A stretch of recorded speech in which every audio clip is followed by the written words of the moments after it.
Bom dia, terça-feira, dia 11 de maio de 2021. E mais uma vez lembramos que nós estamos em campanha para atingir os 1.000 inscritos. Então vamos colaborar, falta muito pouco. Nós estávamos com 951, mas hoje fomos para 949. Em vez de aumentar, diminuiu. Então vamos verificar isso, vamos tentar colaborar, pedir aos nossos familiares, nossos amigos, para clicar lá em inscrição e no sininho e ajudar a gente a divulgar a doutrina espírita. E mais uma vez estamos aqui com Allan Kardec refletindo com o livro Instruções Práticas sobre as Manifestações Espíritas, capítulo 2 das Manifestações Espíritas, dando prosseguimento ao item Manifestações Espontâneas. Temos dito que as manifestações físicas têm por fim chamar a nossa atenção para alguma coisa e convencer-nos da presença de uma força superior ao homem. Temos dito também que os espíritos elevados não se ocupam dessas espécies de manifestações. Eles se servem dos espíritos inferiores para as produzir, assim como nós nos servimos dos criados para as tarefas grosseiras e com objetivo que acabamos de indicar. Atingido o objetivo, cessa a manifestação material, por não mais ser necessária. Um dos dois exemplos darão bem a compreender. No começo de meus estudos sobre o Espiritismo, estando uma noite ocupado com um trabalho do gênero, golpes foram ouvidos em torno de mim durante 4 horas consecutivas. E aqui nós chamamos a atenção duas situações, né? Uma é que Kardec estava trabalhando 4 horas consecutivas, porque se os golpes foram ouvidos durante 4 horas consecutivas, no mínimo, Kardec estava trabalhando em prol da doutrina dos espíritos 4 horas consecutivas. E aí ele continua: era a primeira vez que tal me acontecia. Constatei que eles não eram devidos a nenhuma causa acidental, mas no momento não foi possível saber mais do que isso.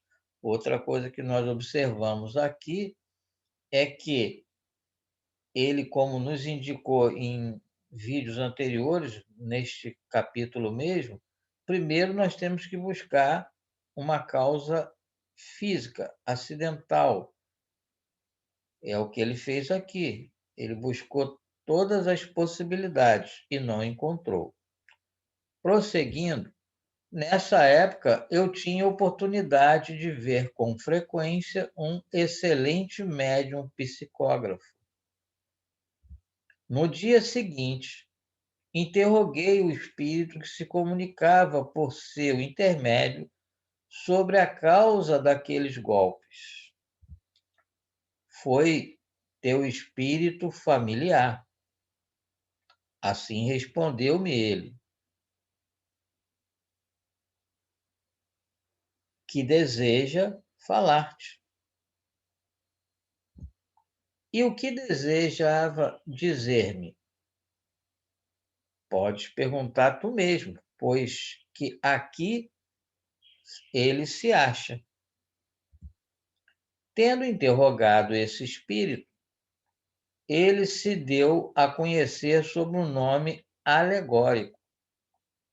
Vinha saber posteriormente, através de outros espíritos, que é o de um ilustre filósofo antigo.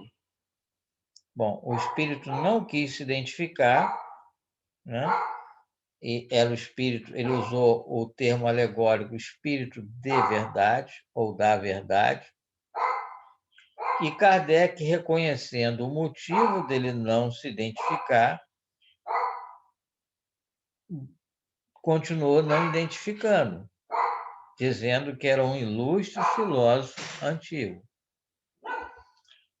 Assinalou erros em meu trabalho, indicando-me as linhas onde os mesmos se acharam. Deu-me úteis e sábios conselhos e acrescentou que estaria sempre comigo e viria ao meu apelo sempre que eu quisesse interrogá-lo. Com efeito, desde então, esse espírito jamais me deixou. Deu-me inúmeras provas de grande superioridade e sua intervenção benévola e eficaz me foi manifesta tanto nos negócios da minha vida material, quanto no que se refere às coisas metafísicas. Mas desde a nossa primeira conversa cessaram os golpes. Que queria ele realmente? Entrar em comunicação regular comigo. Para tanto, era preciso advertir-me. Sem dúvida, não foi ele, em pessoa, quem veio bater em minha casa. Possivelmente mandou um emissário às suas ordens.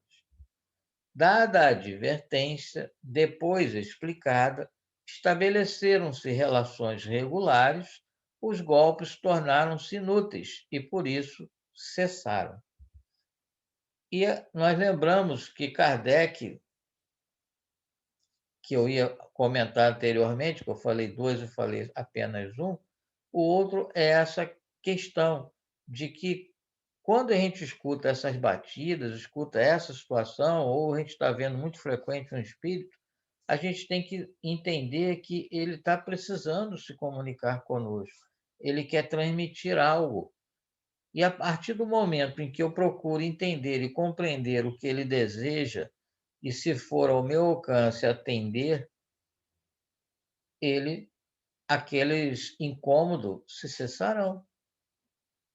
É simples assim, a não ser que seja um comprometimento do passado que, para cessar, vai demandar perdão e outras coisas mais. Então, mais uma vez, estamos aqui refletindo com Kardec e vamos elevar o pensamento a Deus, nosso Pai, e agradecer, Pai, por mais este dia, agradecer por mais esta oportunidade e pedir o teu amparo, Pai, para todos nós, humanidade, que possamos ser mais benevolentes uns para com os outros. Graças a Deus. E assim, agradecemos a Deus e pedimos, né, mais uma vez, que possamos continuar amanhã essas reflexões com o nosso querido Allan Kardec, falando da doutrina dos espíritos. Um grande abraço a todos e um bom dia.